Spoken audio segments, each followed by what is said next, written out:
We're entering a weird time in the Magic the Gathering ecosystem, and I know this is going to sound crazy, but we're not going to have a release for like 2 months. And yeah, that's actually not that long of a period of time unless you consider the normal rapid release cycle where it feels like we're getting spoilers and something new every single freaking day. And couple that with the fact that we are going to be heading into the holiday season, it's going to feel kind of different from a Magic fan's perspective. Not good or bad, but definitely just different. So I wanted to take a second and talk about some products that I think have some really cool opportunity to see secondary market price movement. So if you like these products, you have them on your shelf, you want to add them to your shelf, or you're just interested in how Magic fans like you and I are spending their money, this is a video for you. And well, maybe it's just a video for you if you like entertaining conversations about the Magic secondary market. So join me today as we analyze some of these products, and make sure you hit the subscribe button because every click of that button helps a small channel like mine more than you can possibly imagine. And most importantly, let me know which products I definitely missed in this list. All right, it's time to break down my products to watch for the end of the year. So I always have to start these conversations off with an honorary mention, if you will, and that's mostly because I always just start analyzing the products that I like and that I see, and I set some bounds on myself for this conversation. It's going to be products that I'm going to try to stick to more recent Magic products. I tried to be products that just released this year, but frankly, I want to talk about some other stuff too, so it's more recent products, but I have to have an honorable mention because otherwise, it just wouldn't be a hometown TCG video. And so for my honorary mention today, of course, I want to talk about standard collector booster boxes. That's right. And this ranges for 2024 all the way through from Duskmourn back down through Karlov Manor, as we see kind of the bit of a price difference here between these products. But Wizards of the Coast has shown the ability to make these collector boxes feel collectible again. There's no better way to put it than that.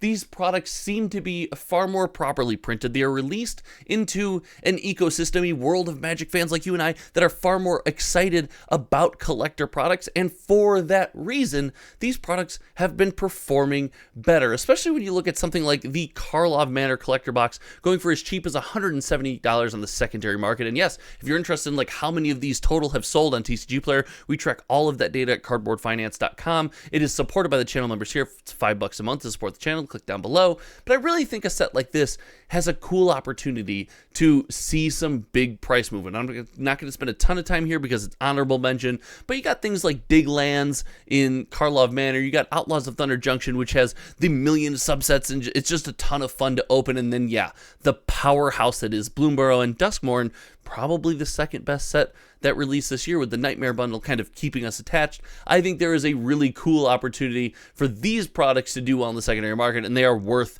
a watch. But a more recent release that we have to get into, the first official product that I want to watch and why, is 100% Mystery Booster 2 Convention Edition, even though there's no non-convention edition that came in the secret layer. It's coming out in convention. You guys know what this product is at this point. This thing released to the secondary market to massive fanfare, as we see here. We're adding it to the sales data tracking list right now, but it did, release and kind of come down in price. We can actually go down, we're into the 300s, and we see, it was up, released around 380, dropped into the low 300s, and then kind of has clawed its way back up into the early mid 320, 330 price range, with the box being available right now in the secondary market for 324 plus $10 shipping. So let's just call it, 335. What it is.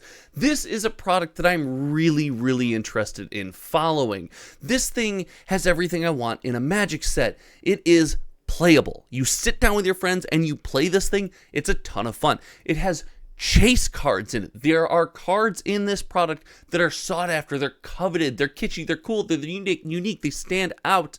This has the making of a great Magic the Gathering set. You couple that with the fact that it's massive. There are tons of cards in this set. For that reason, you can kind of keep going back to the well, keep having interesting and different draft experiences where you go and walk away with your friends with some value in your hands and a fun story to tell. This box is worth watching. I think we see this thing climb in price. However, we have cons coming up, and Wizards of the Coast has been known to print these until they are readily available. This is not meant to be a speculation. This is not a speculation video. This is not financial advice. I can't believe I still have to say that in YouTube in 2024. But it's not financial advice. I just really like this product. I think it's a versatile product with a ton of use. And I really am excited to watch the price, in my opinion, what I think, go up in the end of 2024. And now I get to grandstand and celebrate a little bit, because for all the same reasons of a product that has these cards that we like, that we're just tied to, Ravnica Remastered has shown the ability to stand, let's call it the test of time, right? Let's see. Let's do this live. We don't normally like to do things live. Let's do things live here. Let's see if we can refresh this page. Ravnica Remastered was one of the products that, well, let's just call it what it is. It sold extremely poorly when it came to overall sales of the product. Ravnica Remastered is another set that, hey, we didn't believe in things after Dominaria Remastered. We weren't sure what we wanted out of our products, and because of that, Ravnica Remastered came out to almost no fanfare. This product sold extremely poorly, but Wizards of the Coast seem to have printed this collector box appropriately, almost gauging our lack of interest in its release by saying, hey, we're just not going to oversaturate. Yeah, the draft box is going to be readily available. You're going to be able to sit down and play with your friends, but the collector box is going to be rare, and for that reason, thing just keeps going up in price. The fact that we can see, this product still selling in, albeit low numbers, so it's still selling on the secondary market, means that with its limited nature, it's tied to a bunch of formats. Like, the cards are playable in a bunch of formats. We like the cards. We're nostalgic about them. I think this could see some movement.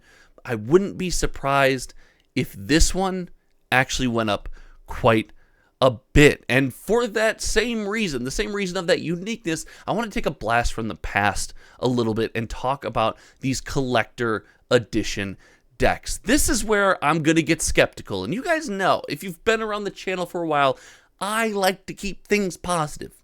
I like talking about the positive, the good about sets, the fun in Magic the Gathering, the play.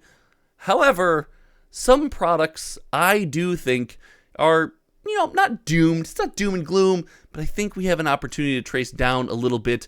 And for the most part, the Magic community has shown a bit of an aversion to the collector deck. It's no secret that Magic is a player's game. We like to sit down and play Magic the Gathering. And for those who, kind of need the reminder, I have some of these. I have a sealed case somewhere. I have some of them on the shelf. I have a set on the shelf, a set on the shelf. Like, I like these collector deck products. But you can tell me a story at the end of the year where we really remove ourselves from this idea of the collector deck. We are getting that collectible itch. We're scratching that. We're getting that fulfillment from the collector booster box. We're cracking packs. There's really no need for a collector deck, and you could tell me a world where the collector decks start to come down. Now, the benefit here with these is that, frankly, at this point, they're old. They're old, they're hard to get, they're just not around anymore, which could create some price stability. But all in all, these would have the opportunity, if we took to the idea of collector decks more, to raise, more gracefully, more drastically, I really think. However, we're going to see maybe a little bit of a retrace. That might be a bold take for such an old product. Old Magic product doesn't retrace. Maybe stay flat is the better way to put it, but not see the growth that I otherwise would expect, even though, up until recently, things are going pretty well with the old Universes Beyond collector decks. And that's not where Universes Beyond end. I wanted to do a whole section just on Lord of the Rings. I believe Lord of the Rings may be the best-selling Magic the Gathering set of all time. It's on the table. It's in the conversation. And because of that, Lord of the Rings is an incredible product no matter how you choose to engage with it. But the bundle is something that blows my mind. This is where I need a Steam Deck so I can do like a little mind blown like sound effects, whatever it is. I think this bundle has a massive opportunity to collapse. Listen, Lord of the Rings packs are good. We like playing Lord of the Rings. We like playing Magic in universes that these sets are designed for. We've proven that over and over again. This is not new news anymore. However, if the One Ring, which is seeing play in like 58% of all modern decks, or it's like 58% of the field is represented, with the One Ring in some form or fashion, if that card gets banned, I don't really understand what's keeping this bundle at $190, and it is on the chopping block. We're looking at a Wizards of the Coast situation. If you stuck around this long in the video, you know we're looking at a Wizards of the Coast Commander situation. They're going to ban this product. They're going to ban the One Ring and essentially ban this product. I don't see what keeps it at $190. If I'm wrong, tell me what keeps this product at $190. This is my biggest candidate for something that's, going to drop down in price. But its counterpart, the Collector Booster Box, I'm a believer in. I've always been a bigger believer, and I'm wrong.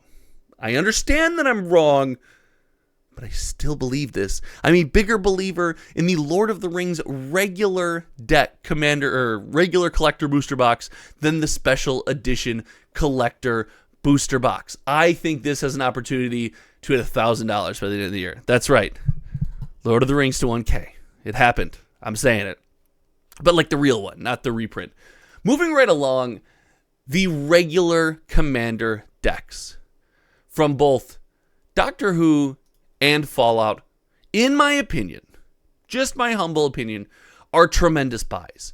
These things embody, too far. These things embody everything that is great about Magic the Gathering releases. They're a chance to play the game with your friends in the ecosystem of a release. And as far as Universes Beyond go, like it, love it, hate it, whatever your feelings towards it are, it's not only here to stay, but it's been a massive success.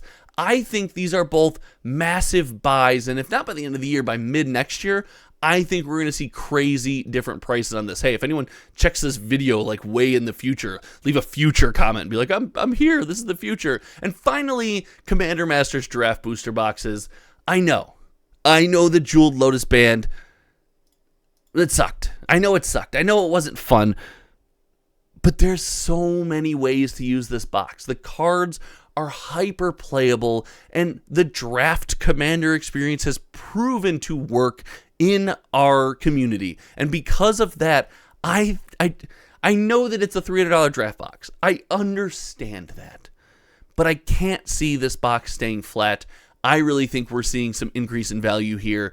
And I think this is, maybe it's the darkest of the dark horses here. Maybe it's the longest of long shots. But I truly believe we could see something cool here. All in all, I really think we have a positive opportunity for Magic products to see some increase in value at the end of the year, which is normally not the way we go. Normally we've got stuff, recent stuff we're excited about. We're doing something new. We got Lord of the Rings Special Edition or whatever it is.